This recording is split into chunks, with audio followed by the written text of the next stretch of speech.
C'est une sensation suffocante, cette odeur de mort, qui imprègne tout un paysage. Et pourtant, au milieu de cette pourriture absolue, une lumière aveuglante. Ouais, c'est Le Hussard sur le toit de Jean Giono. Une plongée totalement vertigineuse dans la lutte entre la noblesse de l'âme et la lâcheté absolue face à l'anéantissement. Foudroyant. On y suit Angelo Pardi. Et on est jeté d'emblée sur une terre ravagée, je veux dire des routes entières jonchées de cadavres bleuis par la maladie. Avec ce paradoxe narratif insensé, un homme qui court littéralement au devant de la mort pour soigner les autres, mais que la mort refuse obstinément de toucher. C'est complètement fou, non, hein? S'il s'arrête, il est dévoré. S'il cède à la peur, il perd son âme. C'est une course contre l'apocalypse. Et le décor dans lequel cette course démarre, il a absolument rien d'idyllique. On est très loin de la carte postale de vacances. Ah c'est le moins qu'on puisse dire. Quand on pense à la Provence, on a tout de suite ces images de champs de lavande, de soleil éclatant, de cigales. Mais là, on atterrit en 1832. Et la Provence qui nous saute au visage, c'est un véritable charnier. Angelo, notre protagoniste, débarque là-dedans. D'ailleurs, c'est important de préciser d'où il vient, ce garçon. C'est un jeune colonel de hussards italien, un carbonaro. Qu'est-ce que ça implique concrètement pour son état d'esprit au moment où il franchit la frontière française ? Alors, le terme carbonaro est vraiment crucial pour comprendre son moteur interne. À l'époque, en Italie, les carbonari, ce sont des membres de sociétés secrètes révolutionnaires. Des rebelles, quoi. Exactement. Ce sont des idéalistes absolus, de grands romantiques, qui sont prêts à mourir pour l'unification de leur pays et pour la liberté. Angelo vient tout juste de fuir le Piémont après un duel politique qui a mal tourné. Il a tué un espion autrichien. C'est ça. C'est ça. Donc il arrive en France, en exil, le cœur rempli d'un idéalisme flamboyant, avec un sens de l'honneur très strict, très chevaleresque. C'est un lion plein de panache. Sauf que le terrain de jeu sur lequel ce lion atterrit est littéralement en train de pourrir sur pied. Il y a cette scène incroyable où il pénètre dans le village des Omergues. L'atmosphère est presque palpable. Ce n'est plus un village humain, c'est un mur olfactif terrifiant. Ouais, c'est une description qui prend à la gorge. Giono nous épargne aucun détail. Les routes sont bloquées par des monceaux de cadavres. Le soleil de Provence, qui devrait être une source de vie, là, il agit comme un accélérateur de putréfaction. C'est immonde. On fait une rencontre qui va poser toutes les bases de l'histoire. Il tombe sur un jeune médecin français. Un médecin qui a à peu près son âge, tu vois, et qui tente désespérément de soigner les mourants avec des moyens complètement dérisoires. Et là, l'horreur frappe direct sous les yeux d'Angelo. Le médecin lui-même est contaminé. L'agonie m'a laissé sans voix. La brutalité du truc. La vitesse de la maladie est foudroyante. Le choléra pardonne pas. Ce qui est décrit là, c'est une décomposition du vivant en temps réel. Le jeune médecin s'effondre, son sang s'épaissit tellement qu'il ressemble à de la confiture de groseille. Ah, l'image est atroce. Et la chaleur quitte son corps à une vitesse folle. Et cette pharmèse cyanose, cette couleur bleue liée de vin, monte le long de ses membres. C'est ça la mort bleue. Et la réaction d'Angelo face à ça est fascinante. Il recule pas d'un pouce. Il s'acharne, il frictionne ce corps glacé avec une énergie désespérée pour tenter d'y ramener la chaleur, de ramener la vie. Mais c'est peine perdue. Le médecin meurt entre ses mains. Mais la grande question, le gros éléphant dans la pièce dès ce premier affrontement, c'est comment Angelo, qui touche des cadavres infectés, qui respire cet air putride à plein poumon, ne tombe-t-il pas malade ? C'est là que l'histoire devient magistrale. Le choléra ici, ça dépasse de très loin la simple explication médicale ou bactériologique. C'est un outil métaphorique surpuissant. C'est un véritable révélateur chimique qui dissout instantanément tout le vernis social, toute l'hypocrisie de la civilisation. Donc c'est pas juste une question d'avoir un bon système immunitaire. Pas du tout.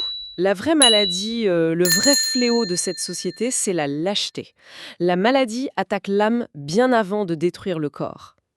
Ceux qui cèdent à la panique. Voilà, ceux qui deviennent égoïstes, mesquins, ceux qui abandonnent leurs propres enfants pour fuir la zone, ce sont eux qui sont foudroyés. Le choléra se nourrit de la peur. Si Angelo traverse cet apocalypse avec une insolente santé, c'est précisément parce qu'il méprise la contagion. Son orgueil aristocratique, sa droiture morale et sa pureté d'intention, ça agit comme un bouclier impénétrable.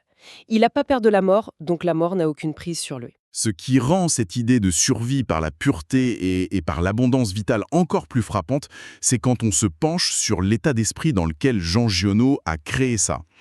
On n'est pas du tout au 19e siècle pour lui. La jeunesse de cette œuvre, c'est la France de l'immédiate après-guerre. L'auteur sort lui-même d'une période extrêmement sombre.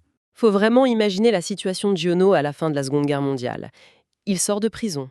Il a été mis à l'index, inscrit sur la fameuse liste noire du Comité national des écrivains. On l'accuse à tort d'ailleurs de collaboration, principalement à cause de son pacifisme viscéral d'avant-guerre. Du jour au lendemain, un des plus grands écrivains français se retrouve complètement paria. Il perd tout, quoi. Ses revenus, ses éditeurs, son statut.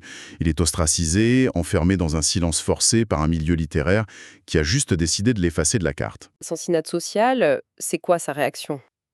Il s'effondre pas. Il écrit pas de misérables mémoires pour justifier ses choix ou implorer le pardon.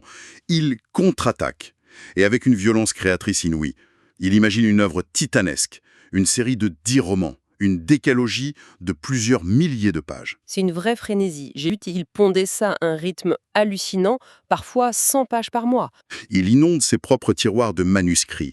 C'est comme s'il voulait étouffer tous ses détracteurs sous le poids colossal de son talent. Le parallèle saute aux yeux. Un Angelo qui galope sur les toits pour échapper à la médiocrité et à la bêtise meurtrière des hommes en bas, c'est Giono lui-même qui chevauche la littérature. C'est une affirmation de vie totale, un débordement d'énergie féroce face au néant qu'on a voulu lui imposer. Face au silence, son arme absolue, c'est l'abondance. C'est magnifique de voir comment la rage d'un créateur peut se transmuter en pure lumière. Mais revenons à Angelo, parce que cette métaphore de la verticalité dont tu parles prend un sens hyper littéral quand il arrive dans la ville de Manosque. Le décor change drastiquement, on passe des routes de campagne ouvertes et dévastées à un espace urbain très confiné. Et là, la menace évolue. C'est plus seulement le bacille du choléra qui traque Angelo, ce sont les hommes. Ouais, la psychose collective a complètement pris le contrôle de la ville. La population de Manosque, terrorisée par l'hécatombe quotidienne, perd complètement la raison. La foule devient une entité bestiale hystérique qui a un besoin viscéral de rationaliser l'horreur. Et pour ça, il faut un bouc émissaire. Et ce bouc émissaire, devine qui c'est l'étranger, Angelo. La rumeur enfle dans les rues, pim pim, ce sont les étrangers qui empoisonnent les fontaines de la ville. C'est tellement symptomatique des paniques de masse. La meute veut le lyncher. C'est une chasse à l'homme terrifiante dans des ruelles super étroites. Et pour survivre à cette folie furieuse, Angelo a qu'une seule échappatoire, grimper. Il s'échappe par les toits de la ville. Et là, l'aventure prend une ampleur fascinante. Les toits de la Manosque deviennent son royaume. Il y vit comme un vrai chat sauvage sur ces tuiles qui sont brûlantes sous le soleil de la journée et glacées pendant la nuit. Il se crée un petit campement précaire près des cheminées. Et cette position en hauteur, c'est pas juste une planque, c'est un vrai changement de perspective philosophique. Les toits deviennent un espace de purification, une sorte d'Olympe de fortune. Depuis ce balcon de terre cuite, il plonge son regard sur la place de l'église juste en contrebas. Et il observe le théâtre atroce de la condition humaine. Il voit les agonies, les lâchetés, les bûchers purificateurs, les cadavres qu'on jette à la va-vite. Il flotte littéralement au-dessus de la fange morale. Et c'est au cours de ce périple entre ciel et terre qu'il va continuer d'avancer. Un peu plus tard, dans son errance, après avoir réussi à quitter Manosque, il est surpris par un orage diluvien. Il trouve refuge dans un village en ruine complètement abandonné. Et c'est là qu'il fait une des rencontres les plus marquantes de toute cette épopée. Un vieux médecin très très atypique. Ah, ce vieil homme est un personnage charnière. C'est pas du tout un médecin traditionnel qui s'accroche à ses manuels. C'est un homme profondément marqué par une philosophie qui curieusement annonce celle de Nietzsche. Son diagnostic sur l'épidémie balaye toutes les certitudes médicales de son époque. Attends, un médecin nietzschéen en pleine épidémie de 1832, ça donne quoi concrètement sur le terrain? Comment on peut appliquer des concepts philosophiques à des gens qui sont en train de vomir leurs tripes? C'est ça le trait de génie. Le vieil homme explique à Angelo que le choléra n'est pas un ennemi venu de l'extérieur. C'est une vengeance venue de l'intérieur. C'est une révolte féroce de la chair humaine contre une civilisation qui a été méthodiquement écrasée par la raison pure, par les convenances, par une religion très punitive. Il utilise cette expression incroyable, la lèpre de l'ennui. C'est exactement l'idée. La société moderne a étouffé les instincts vitaux. Elle a brimé la passion, enfermé les corps dans des corsets moraux insupportables. Le résultat, c'est une tristesse infinie, un ennui mortel qui a rongé les gens de l'intérieur bien avant l'arrivée du microbe. Le choléra n'est que l'explosion macabre de cette nature opprimée. C'est le corps qui crie « Hein ? Puisque vous m'interdisez de vivre intensément, alors je vais mourir violemment. » C'est une lecture sociologique complètement foudroyante. Donc d'après lui, L'antidote à cette épidémie, c'est pas du tout le chlorure de chaux ou les purges sanglantes qu'on pratiquait partout à l'époque. Non, le seul véritable antidote, c'est l'insolence. C'est la joie, le rire, l'acceptation vibrante de la passion charnelle. Il faut opposer un élan vital inébranlable à cet instinct de mort. On sent énormément l'influence de Stendhal ici. Cette fameuse désinvolture souriante, cette capacité incroyable à traverser le tragique de l'existence avec une ironie légère. C'est la seule véritable armure. Et comme pour illustrer à la perfection cette philosophie de l'élan vital, une étincelle va surgir au beau milieu de ces ténèbres poisseuses. Angelo fait la rencontre de Pauline de Théus. Pauline, c'est vraiment le pendant féminin d'Angelo. C'est une jeune femme de la haute noblesse, dotée d'une liberté d'esprit totale et d'un courage qui laisse son voix. Elle se trouve dans cette région complètement infestée pour retrouver son mari, un homme beaucoup plus âgé qu'elle et qu'elle aime profondément. Angelo tombe sur elle, et immédiatement on sent qu'ils se reconnaissent, tu vois. Ils forment ce duo improbable, magnifique, et ils décident de voyager ensemble pour fuir la zone rouge. Et leur périple, c'est une succession ininterrompue de dangers mortels. Ils doivent ruser en permanence, traverser des barrages militaires, échapper à des milices sanitaires impitoyables qui n'hésitent pas à tirer à vue sur les voyageurs suspects. Jusqu'au moment fatidique où la malchance les rattrape. Ils sont capturés par une milice et enfermés de force dans la quarantaine de Vaumeil. C'est une immense grange insalubre, transformée en prison sanitaire, où on entasse les voyageurs en espérant vaguement qu'ils meurent entre eux plutôt que d'aller contaminer les villes voisines. Et cet épisode de la quarantaine, c'est un sommet d'absurdité humaine. C'est un microcosme hallucinant de bêtises. C'est quand même sidérant quand on y pense. Imagine la scène. Le monde s'effondre littéralement autour d'eux. Le choléra fauche à l'aveugle, l'odeur de la mort est absolument partout, des gens agonisent dans la paille. Et qu'est-ce que font les prisonniers de cette grange? Ils s'accrochent désespérément à l'ancien monde. Au lieu de s'entraider face à la mort, ils continuent de jouer la grande comédie sociale. C'est le triomphe absolu de l'hypocrisie et de l'aveuglement. C'est presque l'humour noir à ce stade. On y voit des aristocrates ruinés qui refusent de parler aux roturiers, des bourgeois qui recréent des hiérarchies mesquines juste pour obtenir le meilleur coin de paille. Ils s'inventent même des dogmes ridicules et pseudo-scientifiques sur la contagion pour se rassurer. La scène est grotesque parce qu'elle montre de façon éclatante comment l'être humain préfère maintenir l'illusion du contrôle et de son rang social plutôt que de regarder l'abîme en face. Pour Angelo et Pauline, qui carburent à l'authenticité et au panache pur, cet environnement est tout bonnement insupportable. Ils sont écœurés par cette médiocrité, bien plus que par la maladie elle-même. Et ce refus catégorique de participer à cette mascarade mondaine les pousse à organiser leur propre évasion. Ils fuient cette quarantaine, et cette fuite scelle définitivement leur relation. Mais attention, on n'est pas du tout dans une romance classique avec les violons et les déclarations enflammées. Oh, loin de là.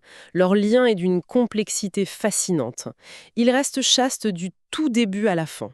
Il y a une distance aristocratique parfaite entre eux, une pudeur absolue, parce que le sens de l'honneur de Pauline envers son mari et le respect chevaleresque d'Angelo priment sur absolument toute tentation charnelle. Mais le truc, c'est que l'absence de contact physique n'enlève rien à l'intensité du truc. C'est même tout l'inverse. C'est une tension vitale foudroyante. Ils se regardent grandir dans l'épreuve. On a l'impression d'observer deux lions fiers et libres qui se feraient un chemin au beau milieu d'un troupeau de moutons terrifiés. Et c'est précisément la pureté et la force inouïe de ce lien qui vont être soumises à l'épreuve ultime. C'est le fameux climax de l'histoire, le point de bascule. Ils ont enfin réussi à fuir loin des grandes villes. La pression redescend. Le suspense est insoutenable parce qu'on sent le piège se refermer. Ils trouvent refuge dans une grande demeure campagnarde totalement vide, silencieuse. Une illusion parfaite de sécurité. Pour la première fois depuis des jours, peut-être même des semaines, ils baissent enfin la garde. Ils s'installent dans une belle chambre, allument un feu, préparent une infusion. Ils discutent de leur vie, de la noblesse, de leurs souvenirs d'enfance. L'horreur semble définitivement derrière eux. Et là, sans aucun avertissement, alors qu'on croit enfin pouvoir souffler un peu, le cauchemar frappe. Pauline s'effondre. Le choc est total. Le symptôme le plus redouté, la signature irréfutable du choléra apparaît. Elle est soudainement prise de vomissements et pas n'importe lesquels. Cette matière livide, couleur riolet. Le choléra a fondu son armure de fierté. Il l'a prise. Et les enjeux s'inversent tragiquement. Jusqu'ici, Angelo, c'était l'observateur immunisé. Maintenant, le fléau a touché la seule personne qui compte. Tout ce qu'il a appris, toute cette théorie de l'élan vital du vieux médecin nietzschéen, il va devoir l'appliquer dans la pratique la plus viscérale qui soit. La médecine classique n'a plus aucune place ici. Il n'y a plus de médecin, plus aucun remède à portée de main. C'est le moment de vérité absolue pour Angelo. C'est le point d'orgue métaphorique de l'épopée. L'affrontement frontal entre les pulsions de vie et les pulsions de mort. Et qu'est-ce que ça signifie très concrètement dans l'intimité suffocante de cette chambre de campagne? La mort ici, elle est matérialisée par le froid glacial du choléra qui tente de figer le sang de Pauline, de l'endormir, de la tirer doucement vers le néant. Pauline est tentée de lâcher prise, de s'abandonner à ce froid engourdissant qui apaise la douleur. Face à cela, Angelo doit incarner la pulsion de vie primordiale. C'est la chaleur, le mouvement perpétuel, le refus absolu de la destruction. C'est un corps à corps d'une violence inouïe. Il l'attrape, il la déshabille et il commence à la frictionner. Il la frotte avec de l'alcool, mais surtout avec ses propres mains nues, avec toute la force de ses bras, pour forcer le sang à circuler, pour lui transmettre sa propre chaleur animale. Il doit littéralement séduire la vie pour qu'elle accepte de rester dans le corps de Pauline. Il doit être plus acharné, plus captivant et plus fort que la mort qui l'attire vers le bas. S'il s'arrête de frotter ne serait-ce qu'une seule seconde, le froid gagnait du terrain. C'est épuisant, c'est désespéré. Et on reste complètement suspendu au cœur de cette nuit de terreur. À l'extérieur, l'orage gronde. La pluie bat violemment les vitres de la demeure vide.